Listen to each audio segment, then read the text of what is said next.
धर्म में नहीं आता। मैं बॉलीवुड की सुपरस्टार थी। जब मैंने बॉलीवुड को त्याग दिया, मेरे हाथ में 25 फिल्में थी।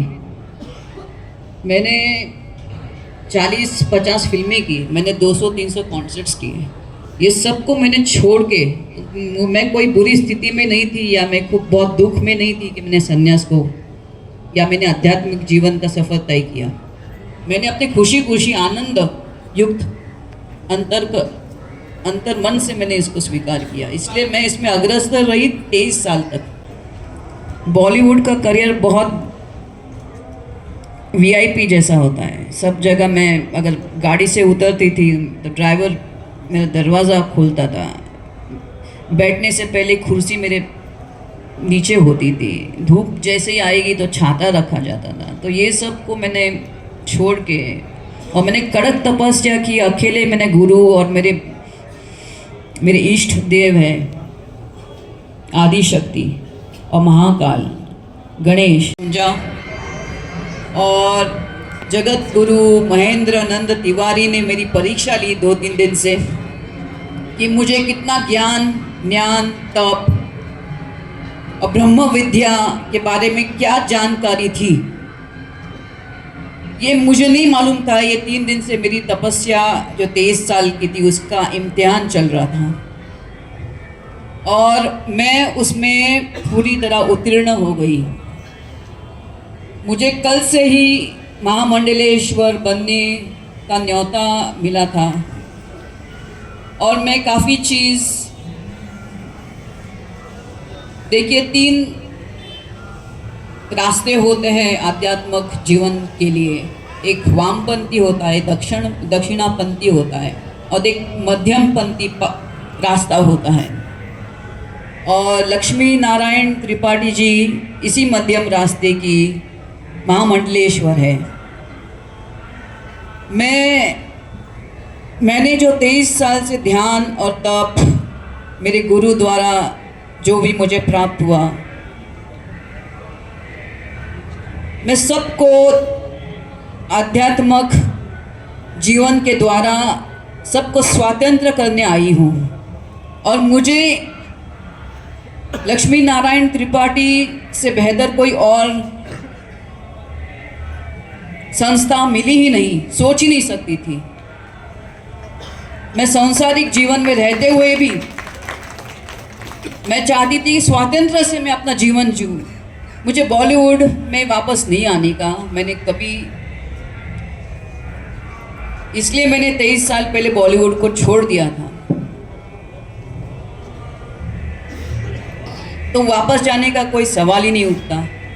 हाँ, लेकिन जैसे एक सनातन धर्म अपना होता है। सनातन मतलब क्या होता है? जो नित्य है, सदैव था, है और रहेगा, उसका प्रचार मैं निश्चय स्वतंत्र रूप से मध्यम मार्ग को लेते हुए उसका मैं और प्रचार करूंगी।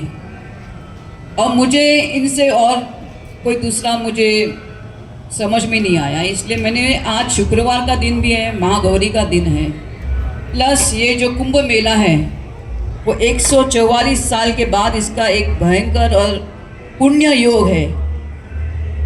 मैं कल तक ये सोच ही नहीं पा रही थी कि मैं यहाँ से, ऐसा लगा कि मैं इधर स्नान करूँगी।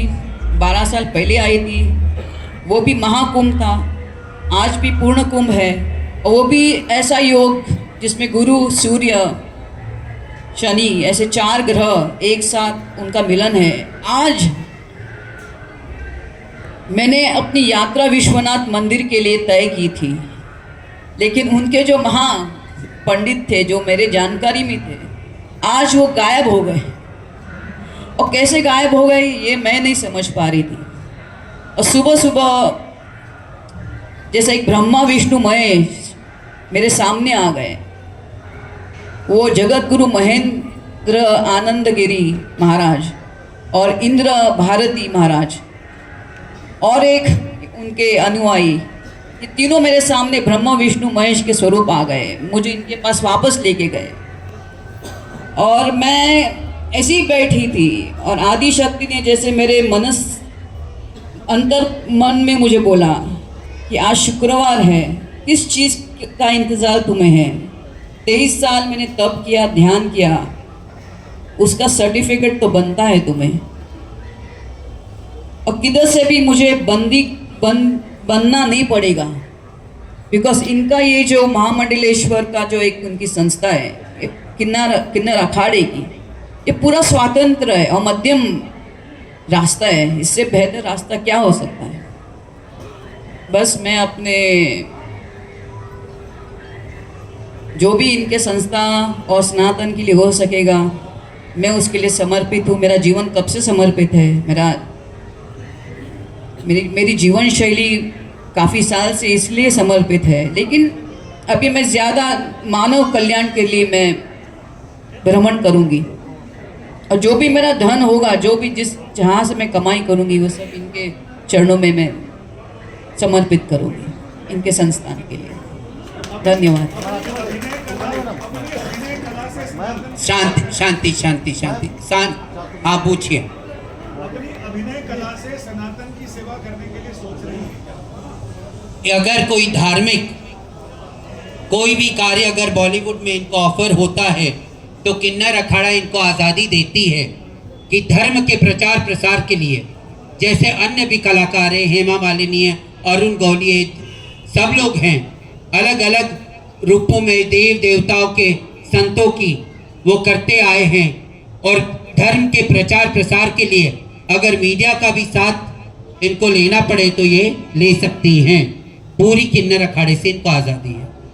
50-60 दिन मैंने सिर्फ जल पे ध्यान किया, और उसमें मैंने प्रलय को देखा। प्रलय में ये देखा कि सब कुछ समाप्त होने जा रहा है। हिंदू, मुसलमान, सिख, ईसाई, पाकिस्तान, नेपाल, एक क्षण में इतना प्रलय आने वाला है, इतना पानी फैलने वाला है कि कुछ भी नहीं रहेगा। आप लड़ते रहो। और एक ही चीज़ मैं आज कहने जा रही हूँ कि इधर लड़ोगे नर्क में भी उधर ही लड़ना ही पड़ेगा आपको। इधर आप सुख दोगे, ऊपर आपको सुख मिलेगा, उधर ही स्वर्ग मिलेगा आपको। तो आपको सोचना है आपको नर्क में जाना है, दोजख में जाना है। अगर दोजख में जाना है तो इधर आपने जिसको तकलीफ दी उधर भी वही आपका हाल है। उधर कोई आप स्वर्ग में जाके कोई झाड़ या कोई आपको हूर या कुछ नहीं मिलने वाला। इधर आपने किसी को लात दी है तो ऊपर जाके लात ही है और कुछ नहीं है। पूरा सात्विक जीवन करके, ना प्याज ना लहसुन। इसलिए होता है बिकॉज अभी पहले हम पूरा काला होता है अपना, जैसे काला अपना लिबास होता है ना, वैसे अपना अंतर मंचित काला होता है। अभी उसमें मैं अगर एक बूंद सफ़ेद की डालूँ तो आप दिखोगे, कुछ भी सफ़ेद दिखेगा, एक बूंद दिखेगा।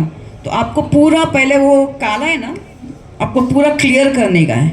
Like a water you see ना when you go to Mauritius और मालदीव्स। Do you see? आप कहीं मालदीव्स गए, अच्छे स्वच्छ पानी में आपने देखा, अपने पैर को देखा आपने? तो वैसा आपका चित्त होना चाहिए, वैसा आपको ध्यान द्वारा आपका चित्त करना चाहिए। तो जिस दिन आप जैसे मॉरिशस में और मालदीव्स में आप पैर रखो, आप अपना उंगली देखोगे, इतना स्वच्छ पानी होता है समुंदर का। तो वैसा अगर आपका चित्त होगा तो इवन एक बूंद काले की गिरेगी तो आपको दिखेगा कि काला जाके आपके पैर पे जाके जमा है। तो वैसा ही आपको चित्त करना होता है। और वो बहुत कड़क तपस्या होती है। आपको अन्न त्याग थोड़ा सा करना शुरू करना होता है, आहिस्ता आहिस्ता आहिस्ता। लेकिन आपको भक्ति करनी होती है सर्वप्रथम अपने गुरु की। गुरुर साक्षात परब्रह्म तस्मै श्री गुरुवे राया नमः। वो ऐसा ही नहीं है, वाकई अगर वो भी गुरु आपके तपस्वी होने चाहिए, ब्रह्म विद्या ज्ञाता होना चाहिए। उनके द्वारा ही ब्रह्म विद्या प्राप्त होती है, सर्वसाधारण गुरु से नहीं होती है। तो ऐसे गुरु तपस्वी चाहिए जो आपको चित्त को एकदम साफ करके रखे और उसमें आप काफ़ी कष्ट भोगते हो। सर्वसाधारण जीवन में भी बॉलीवुड लोग क्या क्या बोल देते हैं। बॉलीवुड का करियर बहुत वीआईपी जैसा होता है। सब जगह मैं अगर गाड़ी से उतरती थी तो ड्राइवर मेरा दरवाज़ा खोलता था। बैठने से पहले कुर्सी मेरे नीचे होती थी। धूप जैसे ही आएगी तो छाता रखा जाता था। तो ये सब को मैंने छोड़ के और मैंने कड़क तपस्या की। अकेले मैंने गुरु और मेरे इष्ट देव हैं, आदि शक्ति और महाकाल गणेश, उनका मैंने भक्ति भी की, उनका मैंने ध्यान भी किया, ध्यान द्वारा भी, जिसको हम लोग बोलते हैं ना राजयोग बोलते हैं। तो राजयोग में क्या होता है? भक्ति, ध्यान और तप और ज्ञान, ये सब का मिश्रण आप करोगे तो एक गति आती, जिधर आपका जो कुंडलिनी शक्ति होती है वो 3.5 फेटा करके आपकी मूलधारा चक्र पे, आपकी जो स्पाइन होती है उसके ऊपर वो कॉइल्ड रहती है कड़क तपस्या से। लेकिन उसके लिए भूम ऐसा होना चाहिए। जिस दिन ऐसा भूम हो गया